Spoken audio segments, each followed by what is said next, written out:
Hey y'all, welcome back to Mulberry Branch Farm. I'm Ashley, and today I'm going to be in my feed room, and I've just got some of the creative juices going today, so I had a fabulous idea.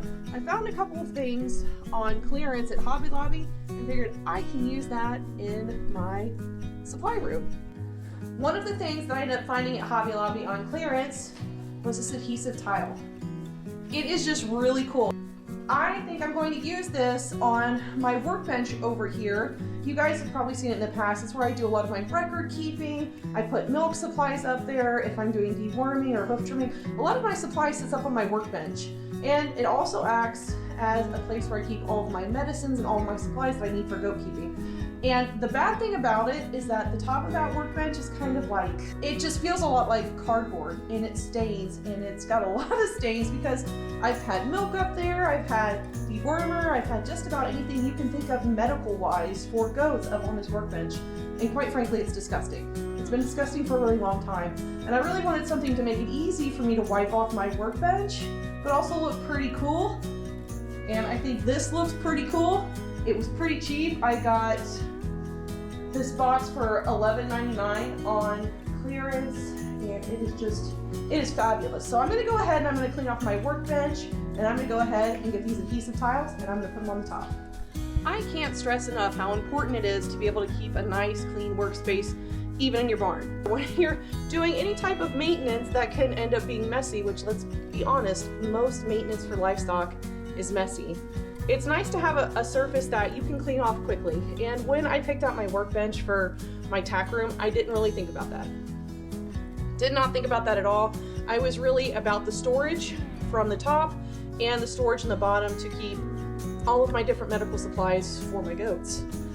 So as the years have gone by, it's really collected quite a collection of residues, stains, and things. I'm just really not sure what they are. I'm really hoping that that is going to hold up. I think it's going to look a lot better. I think it's going to have a lot more functionality than the materials that were on top of there, because they were just holding everything. I was getting to the point when I'm milking, I didn't want to put any type of milking utensil up there because it had so many residues from other things that I really couldn't guarantee that the milk was clean for me and my family. So if ever I had a milk utensil touch that, or that I wasn't sure if it had come into contact with that surface, I would just dump that milk, and it's extremely wasteful. And my girls work really hard to supply me with milk, so I owe it to them to make sure that I'm using every drop that I can. And I'll probably be using this surface very soon. Probably in the next few minutes, you'll see some filming. It's time for our biosecurity panel tests. Every year here on Mulberry Branch Farm, we draw our goat's blood and we send it off in small little vials as samples off to the UVRL. And that laboratory takes those blood samples and tests them for whatever biosecurity panel I want. Usually the big three for goats are Johne's disease, CL, and CAE. So this year I might add brucellosis and Q fever just to make sure. And for my yearlings, I will definitely be adding in pregnancy tests because they're past the 30 days. So I'd really like to be able to confirm pregnancies on them. All my other girls, nobody cycled, everybody's starting to look like big fat piggies. I'm starting to be able to feel the babies in some of my does move. So I don't think I'm gonna have to give the money for a pregnancy test for all of them, but there are a few that I would really like to confirm, and we'll be sending those off. We do our blood draws on Sundays so that I can mail them out on Mondays so that the laboratory has enough time to get my samples, and I get my email results back on Friday. So that surface back there is going to be great for me to go ahead and to label all of my vials, to make sure that I'm just keeping everything as sanitary and organized as possible. But I also figured after we show you a little bit of how we do that, that it would be nice to go over who's bred, what are their due dates, and who are they bred to. So it is finally blood panel testing day. A lot of energy in this video right here. So I'm standing here with the most patient man on earth. Or like a professional goat holder. So it is a biosecurity panel testing day, which means we're taking blood. So I've got my red test tubes. I've got a 3.5 milliliter or cc syringe along with a 20 gauge needle to pull this blood. Just what I've always used. Actually, I kind of like to use the 6 cc's better because then when I don't get as much, I feel like I've got a lot. With these, you almost have to pull the plunger all the way down to make sure that you've got enough for what you want. But it's been trying.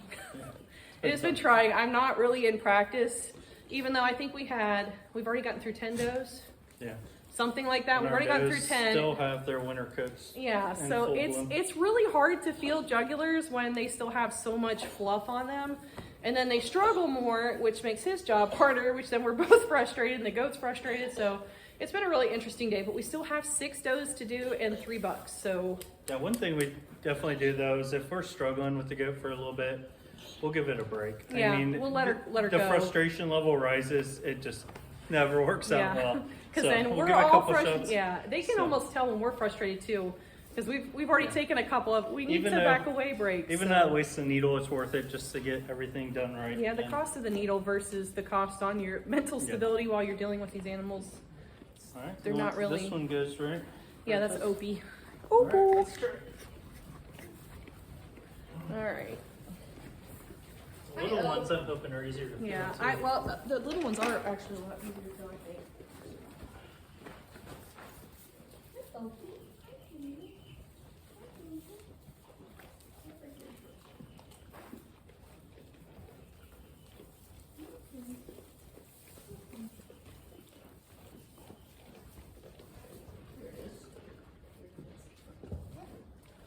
There we go. You're done, bud. I'm really sorry. I love you. That was easy. That one, yeah. You know, you guys can't see a whole lot like while we're back there, but you can see. Found it. And I know a lot of people ask us about blood drawing on goats, and it's really hard to learn through a video. If you guys want to see the video from the very beginning to the very end of this process where we go through a step-by-step, I'm going to link it up top. But this is really something that I will recommend you do with a goat mentor, because it's really easy to watch all these videos and you think you've got it, and then you get in the throes of what you're trying to do and you can't hit that jugular. I know there are lots of goat mentors. There are so many different forums on Facebook where you can probably find a really well-versed goat mentor in your area that knows how to pull blood, and that's how I learned to pull my own blood. I have a goat mentor, Kate, up the road. She's fantastic. We were just reminiscing today that the first time I drew blood on a goat, I fist pumped with the needle and syringe of blood in my hand, and they're both like, Mark and her was like, whoa, you need to calm down. Super terrifying. I was really happy. I felt like I just conquered like the biggest challenge ever, but don't get discouraged. If anything, get your local livestock vet. Most vets will not mind coming out and showing you and supervising. I know mine wouldn't, so get with a vet, get with a mentor. Go ahead and put that in the test tube though. Yeah, make sure you mark them right away so you don't forget. Who was that again? You have to read it. It's Opal, I know who it was. Because I can't remember all their names. Mark's like the brown one. Yeah. Like, which brown one? There are too many to remember.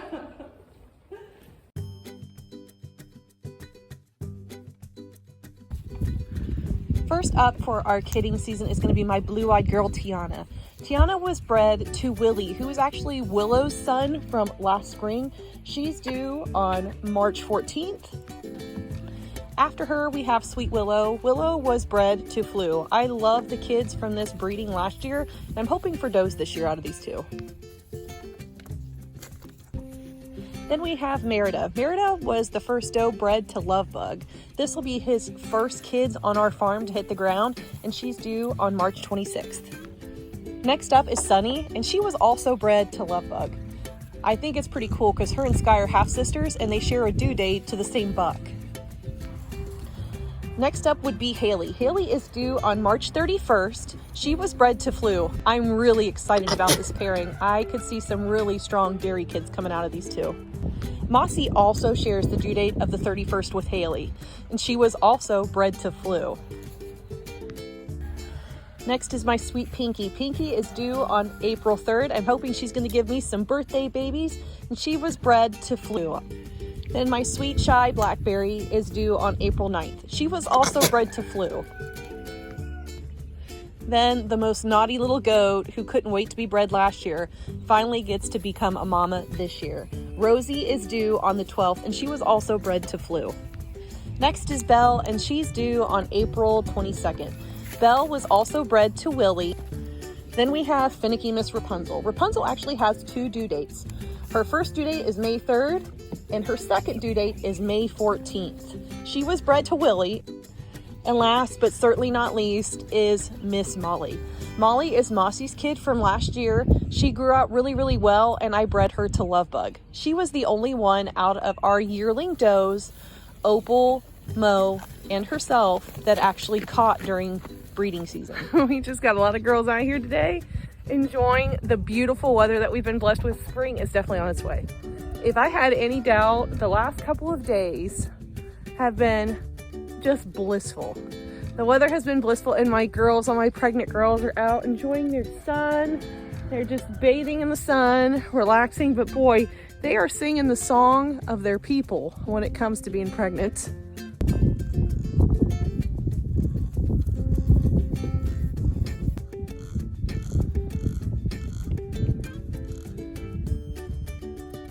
Are you done being pregnant? Are you done? You still got a little ways to go, lovey. I know that they're getting close, and I know that they must be so uncomfortable. As a mother myself, I remember getting to this point where you just wanted to lay around and for it to be done. So I really feel for my girls at this point in their gestation. In a month's worth of time, I'm probably going to have six does that will be either kitted out or will be in the kidding stalls awaiting the arrival of their kids. It's a really exciting time on our farm. If you're new here, it's about to get really interesting. You're about to see a lot of births, hopefully all good. I find myself around this time of year mentally stealing myself. And what I mean by that is just really going through some mental exercises as to the best situations, the worst situations, and really finding it within myself to know where my personal parameters are, where my personal boundaries of comfort are, because there have been times in birth where I haven't been in my comfort zone, and I have to know my own personal boundaries when I no longer can be effective as a goat keeper and as a goat midwife, and that it's time to call the vet. I also take this time of year to really go through and stock my goat pharmacy and my tack room to make sure I absolutely have everything that I might need on hand. My vet is about 10 minutes that way. I shadowed with my vet growing up.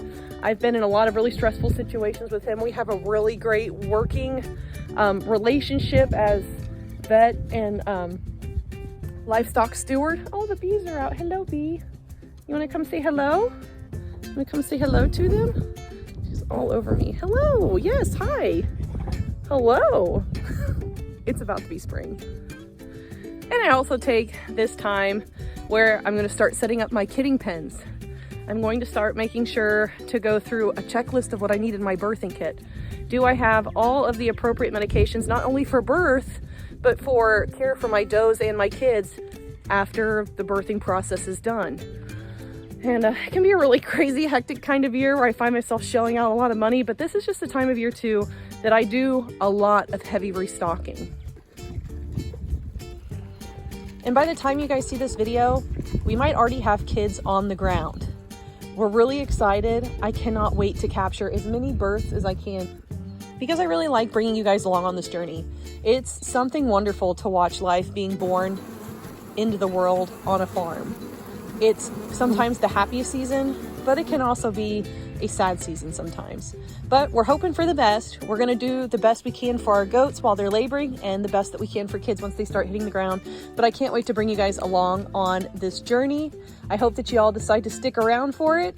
If you decide you like the video, let me know by dropping me a like, leaving me a comment, and subscribing. But until next time, we hope that you're all staying safe out there and being kind to one another. God bless you. Bye, y'all.